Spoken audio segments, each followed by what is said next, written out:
Hi friends, நம்ம இங்கே வீடியோவில் வந்து மேக்ஸ் வந்து எந்தெந்த இடத்துலேருந்து கேட்குறாங்க, வேர் டு ஸ்டடி வந்து பார்க்க போகிறோம். இந்தந்த டாப்பிக்லேருந்து தான் கேட்குறாங்க. அதோட பிடிஎஃப் வந்து இந்த பிடிஎஃப் வந்து நான் வந்து டிஸ்கிரிப்ஷன்லேயும் கொடுக்குறேன். இதை வந்து பார்த்துக்கோங்க. குரூப் 1, 2, 4 சிலபஸ் எல்லாத்துலேயுமே இருக்கிறது. ஆப்டிடியூட் அண்ட் மென்டல் எபிலிட்டி 25 மார்க்குக்கு கேட்பாங்க.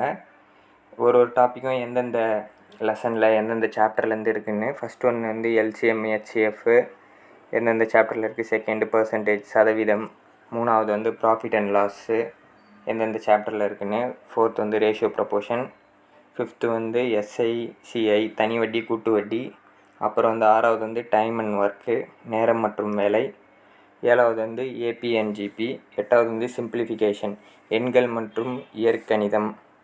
எல்லாமே வந்து 6th-லேருந்து 10th இருக்க அந்த சாப்டர்ஸ் தான். இந்த சாப்டரில் டேர்ம் 1 புக்கில் இதில் நீங்கள் போய் பார்த்தாலே உங்களுக்கே தெரியும். 9வது வந்து மென்சுரேஷன் அளவியல், 10வது வந்து ப்ராபபிலிட்டி, 11வது வந்து ஸ்டாட்டிக்கல் புள்ளியல். இது வந்து உங்களுக்கு வந்து நான் இந்த பிடிஎஃப் வந்து டிஸ்கிரிப்ஷனில் கொடுக்குறேன். நீங்கள் வந்து அதை டவுன்லோட் பண்ணி பிரிண்ட் போட்டு வச்சுக்கிட்டிங்கன்னா உங்களுக்கு வந்து ஈஸியாக இருக்கும் எந்தெந்த சாப்டரில் போய் படிக்கலான்னு சொல்லி. இதே மாதிரி அடுத்தடுத்த வீடியோவில் வந்து வேர் டு ஸ்டடி அது வந்து எந்தெந்த மிச்சம் இருக்க சப்ஜெக்ட் பயாலஜி, ஹிஸ்ட்ரி இதெல்லாம் கூட நான் அடுத்தடுத்த வீடியோவில் அப்டேட் பண்ண போகிறேன். ஓகேவா? நீங்கள் வந்து இதை யூஸ் பண்ணிக்கோங்க. குரூப் 4 ஈஸியாக பாஸ் பண்ணலாம். இது வந்து ஃப்ரெஷ்ஷாக புதுசாக படிக்கிறவங்களுக்கு கூட ரொம்ப யூஸ் ஆகும். ஆல்ரெடி படிக்கிறவங்களுக்கும் ரொம்ப யூஸ் ஆகும். நம்ம வந்து சிலபஸில் என்ன இருக்கோ அதை மட்டும் படித்தாலே வந்து கிளியர் பண்ணிடலாம் ஈஸியாக.